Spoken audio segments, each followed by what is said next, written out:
हाय और नमस्कार। मैं हूं आपकी होस्ट वैष्णवी पांडे, लेकर आ गई हूं आपके लिए बॉलीवुड से जुड़ी टॉप 10 अपडेट्स। प्रियंका चोपड़ा ने अपने करियर में कई हिट फिल्मों में काम किया है और वो जल्दी ही बॉलीवुड फिल्मों में 6 साल बाद कमबैक कर रही हैं। जब से उनकी आगामी फिल्म SSMB 29 की घोषणा हुई है, तभी से लोग उन्हें बड़े पर्दे पर देखने के लिए बेसब्री से इंतजार कर रहे हैं। अब इसी बीच प्रियंका की नई फिल्म की भी घोषणा हो गई है। जी हां, बता दें, SSMB 29 के बीच प्रियंका चोपड़ा की एक और नई फिल्म का ऐलान हो गया है। यह फिल्म हॉलीवुड है और वो अभिनेता निकोलस स्टॉलर की कॉमेडी जॉनर की अपकमिंग फिल्म में नजर आएंगी। वहीं देसी गर्ल के साथ एक बार फिर बेवॉच एक्टर जैक एफ्रॉन के साथ स्क्रीन शेयर करेंगी। अमेजन MGM स्टूडियो के बैनर तले बनने वाली कॉमेडी फिल्म में माइकल पेना, रेजिना हॉल, जिमी ट्रेटो, बिली आइचनर और विल फेरेल भी अहम भूमिका में हैं। रिपोर्ट के मुताबिक निकोलस स्टॉलर ने ही फिल्म की स्क्रिप्ट लिखी है और वही निर्देशन भी करेंगे। अक्षय कुमार, R माधवन और Ananya Pandey starrer film Kesari chapter 2 इन दिनों चर्चाओं में छाई हुई है। देशभक्ति से ओत-प्रोत इस फिल्म का ट्रेलर सामने आते ही दर्शकों की उत्सुकता और बढ़ गई है। इसी बीच डॉक्टर भीमराव अंबेडकर की जयंती के अवसर पर हिसार में आयोजित एक कार्यक्रम के दौरान PM मोदी ने जलियांवाला बाग हत्याकांड के 106 साल पूरे होने पर श्रद्धांजलि अर्पित की।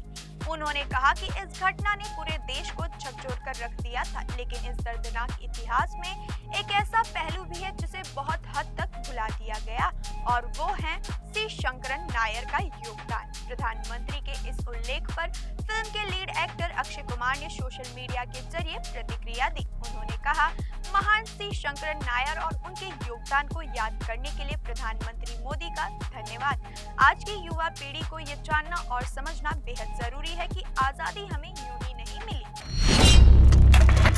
सलमान खान पिछले कुछ समय से काफी चर्चा में बने हुए हैं। पहले उन्हें अपनी फिल्म सिकंदर के लिए आलोचना झेलनी पड़ी थी और फिर उन्हें बीते दिन जान से मारने की धमकी मिली। इन सभी के बीच सल्लू मियां ने अपने लेटेस्ट सोशल मीडिया पोस्ट से हर किसी का ध्यान खींच लिया है। बता दें, सलमान खान ने अपने लेटेस्ट पोस्ट में उन लोगों की बोलती बंद कर दी जो उन्हें कम आंक रहे थे। 59 साल के सलमान ने जिम से अपनी वर्कआउट करते हुए धाकड़ फोटो शेयर की हैं। एक तस्वीर में उन्हें जिम में पसीना बहाते हुए देखा जा सकता है, जबकि एक फोटो में वो अपनी मसल्स को फ्लॉन्ट करते हुए दिख रहे हैं। इन फोटोज के साथ सलमान ने कैप्शन में लिखा, मोटिवेशन के लिए आप सभी का धन्यवाद। वहीं उनकी लेटेस्ट फोटोज पर सभी सेलेब्स मिलकर रिएक्ट कर रहे हैं और उन्हें मोटिवेट कर रहे हैं।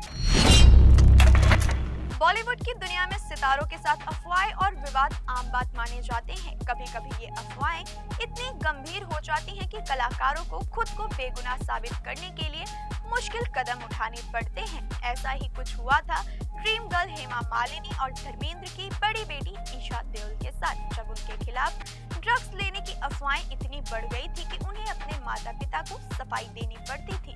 बता दें, ये किस्सा खुद ईशा देओल ने हेमा मालिनी की biography Hema Malini beyond the dream girl में साझा किया है। उन्होंने कहा, साल 2010 में मीडिया में ऐसी खबरें तेजी से फैलने लगी थी कि ईशा देओल ड्रग्स की लत का शिकार हो चुकी हैं। इन बेबुनियाद आरोपों से परेशान होकर ईशा देओल ने अपनी मां हेमा मालिनी से खुद का ब्लड टेस्ट कराने की बात भी कही थी, ताकि वो साबित कर सके कि वो ड्रग्स नहीं लेती। वहीं उन्होंने अपनी मां से कहा कि उन्हें किसी भी टेस्ट के लिए तैयार रहना चाहिए, क्योंकि यह उनके सम्मान और परिवार की साख का सवाल बन गया था। पहले हफ्ते की किसी भी फिल्म की किस्मत डिसाइड हो जाती है। वीकेंड पर तो लोग परिवार के साथ थिएटर में जाकर फिल्म देखते हैं, लेकिन अगर कोई मूवी वीकेंड डे यानी कि सोमवार को भी अच्छा कलेक्शन कर जाए तो समझो वो बॉक्स ऑफिस पर एक नई कहानी लिखने की तैयारी में है। 10 अप्रैल को रिलीज हुई सनी देओल की जाट उन्हीं फिल्मों में से एक है। जाट की शुरुआत भले ही बॉक्स ऑफिस पर गदर 2 की तरह ब्लॉकबस्टर नहीं हुई हो, लेकिन पहले वीकेंड पर फिल्म ने खुद को संभाल लिया। पहले रविवार को 14 करोड़ के आसपास घरेलू बॉक्स ऑफिस पर कमाई करने वाली जाट का अब मंडे रिजल्ट भी सामने आ चुका है। बता दें सेक्नल.com के अर्ली आंकड़ों के मुताबिक फिल्म ने 5 करोड़ तक का बॉक्स ऑफिस पर कलेक्शन किया है, जो कि सोमवार के हिसाब से और सनी देओल के स्टारडम के हिसाब से काफी बेहतरीन है।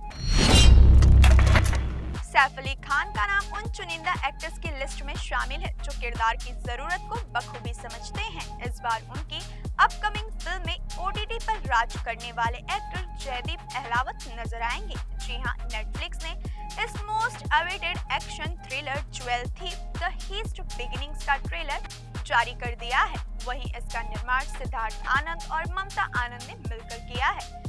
ज्वेल थीफ में सैफ अली खान रेहान रॉय की भूमिका में नजर आएंगे, जो हर बड़ी चोरी करने में कुशल हैं। वहीं जयदीप अहलावत को राजन अलोक के रोल में देखा जाएगा। बता दें कि उन्हें एक माफिया बॉस के रूप में दिखाया गया है।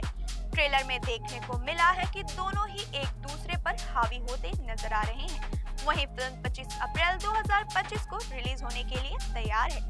खासकर दमदार ट्रेलर रिलीज होने के बाद फिल्म को लेकर फैंस की एक्साइटमेंट डबल हो गई है। केसरी चैप्टर 2 रिलीज के जैसे जैसे करीब पहुंच रही है, वैसे वैसे ऑडियंस की बेताबी बढ़ती जा रही है। बता दें साल 2019 में जब केसरी का पहला पार्ट आया तो थिएटर में इस फिल्म को देखने वालों की आंखें नम हो गई थी। अब अक्षय कुमार केसरी चैप्टर 2 में एक ऐसी कहानी लेकर आ रही है जिसके बारे में लोगों ने काफी सुना है, लेकिन शायद ही इस विषय पर बहुत ही गहराई से उन्होंने जाना होगा।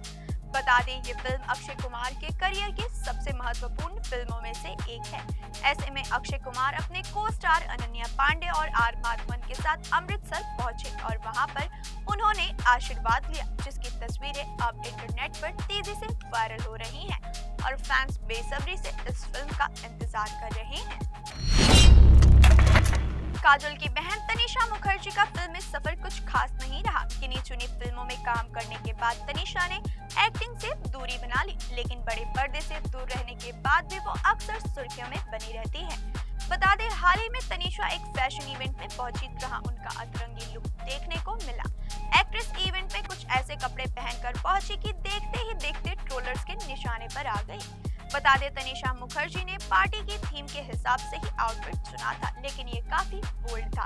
एक्ट्रेस ने एक transparent black mesh maxi dress पहनी थी, जिस पर बड़े आकार के सफेद कपड़े के गुलाब लगे हुए थे, जिन्हें स्ट्रेटजी के हिसाब से ऊपरी हिस्से और पीछे की तरफ लगाया गया था। उन्होंने अपने लुक को स्टेटमेंट ज्वेलरी और सिर पर एक ड्रामेटिक फैसिनेटर के साथ पूरा किया।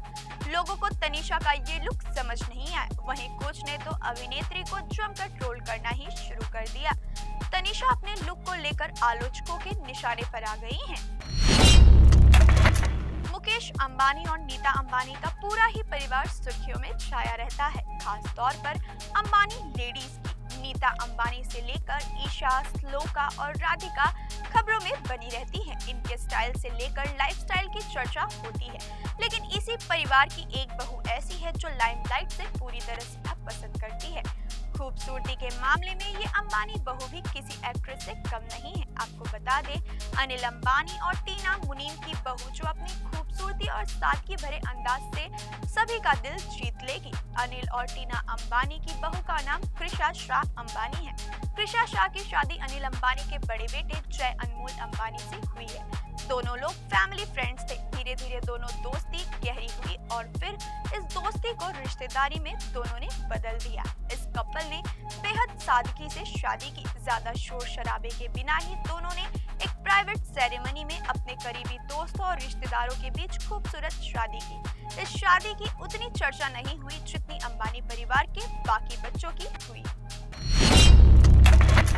ग्लैमर वर्ल्ड में प्लास्टिक सर्जरी और बोटॉक्स का ट्रेंड तेजी से बढ़ रहा है। कई सेलेब्स खुलकर प्लास्टिक सर्जरी का सहारा ले रहे हैं, जबकि कुछ सेलिब्रिटीज अफवाहों को खारिज करते हैं। हाल ही में राधिका मदान का बदला हुआ लुक देख लोग यही मान रहे थे कि उन्होंने भी सर्जरी कराई है।